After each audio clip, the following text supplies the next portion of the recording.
Selamat pagi guru dan teman-teman. Kami dari kelompok 2.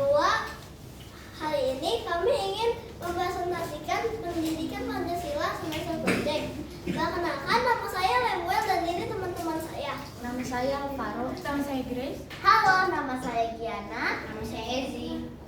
Hari ini kami ingin mempresentasikan pendidikan Pancasila Solo. Di pendidikan Pancasila, kami mempelajari tentang keberagaman di lingkungan sekolah, keberagaman di lingkungan tempat tinggal, kerjasama di lingkungan sekolah, dan kerjasama di lingkungan tempat tinggal. Alvaro dan Grace, bisakah kalian menjelaskan tentang topik kalian? Terima kasih Lemuel. Saya akan membacakan cerita tentang keberagaman di lingkungan tempat tinggal. Saya membahas dua karakter, yaitu Zia dan Lili. Halo Lili, kata Zia. Halo Zia, kata Lili. Kamu tahu tidak tentang keberagaman di lingkungan tempat tinggal? Kata Lili. Tahu dong, keberagaman di lingkungan tempat tinggal adalah perbedaan-perbedaan yang ada di antara anggota masyarakat. Kata Lili. Manfaatnya adalah kita akan hidup rukun dan damai, kata Zia.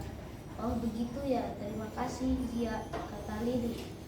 Grace, bisakah kamu menjelaskan tentang contohnya? Terima kasih Alvaro. Saya akan menjelaskan. Saya akan mengasih tahu apa itu contoh dari keberagaman di tempat tinggal, yaitu tidak membeda-bedakan orang lain, membantu warga yang kesusahan, dan mempererat silaturahmi. Biarlah kita menjelaskan topik kami.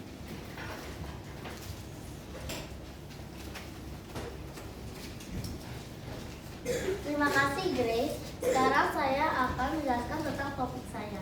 Topik saya adalah keberagaman di lingkungan sekolah. Dan sekarang saya akan membahas cerita tentang Cici dan Beatrix. Halo Beatrix, kata Cici. Halo Cici, kata Beatrix. Beatrix, kamu tahu tidak tentang keberagaman di lingkungan sekolah? Tanya Cici. Tahu dong, keberagaman di lingkungan sekolah adalah menghormati dan menghargai satu sama lain, jawab Beatrix. Oh, begitu ya, kata Cici. Lalu, apa manfaatnya, kata Cici. Manfaatnya adalah kita dapat punya banyak teman. Dan kurangnya, kita dapat melakukan menghargai keberagaman di lingkungan sekolah dengan cara tidak mengejek ciri fisik orang lain, kata Beatrix. Sekarang saya akan membacakan contoh dari keberagaman di lingkungan sekolah. Contohnya adalah perbedaan hobi di lingkungan sekolah, perbedaan suku di lingkungan sekolah, dan perbedaan ciri fisik di lingkungan sekolah. Ezi, bisakah kamu jelaskan tentang topikmu? Terima kasih Giana. Saya akan menjelaskan tentang kerjasama di lingkungan tempat tinggal. Saya akan menceritakan sebuah cerita antara Rin dan Nagi. Rin berkata, "Hello Nagi." Nagi menjawab, "Hello Rin." Rin lalu berkata, "Nagi, bolehkah kamu menjelaskan tentang kerjasama di lingkungan tempat tinggal?"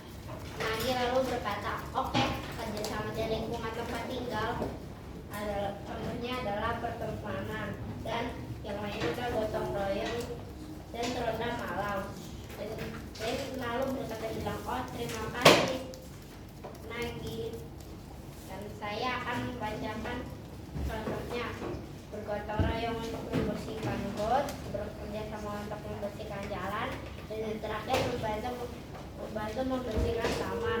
Samuel, bisakah kamu membacakan topik kamu?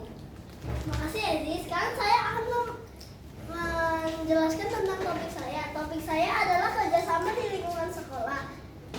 Dan sekarang saya akan membacakan sebuah cerita dari Yukimia dan Isagi. Halo Isagi, halo Yukimia, kata Yukimia. Kata Isagi. Yukimia pun berkata, "Isagi, apakah kamu tahu tentang kerjasama di lingkungan sekolah?" Isagi pun menjawabnya, Teman sekolah adalah sesuatu yang dikerjakan oleh semua murid. Kata Isagi. Dan Kimia pun bertanya lagi. Dan apakah itu contohnya? Dan Isagi pun menjawab. Contohnya adalah seperti piket kelas, kerja dan kerja kelompok. Dan Kimia pun berkata, terima kasih Isagi. Isagi pun menjawab, sama-sama ya Kimia. Dan inilah contoh dari kerja sama di lingkungan sekolah. Contohnya adalah piket kelas. Jika ada acara kita bisa membantu dan kerja kelompok. Dan sekarang saya akan membacakan pesan moralnya.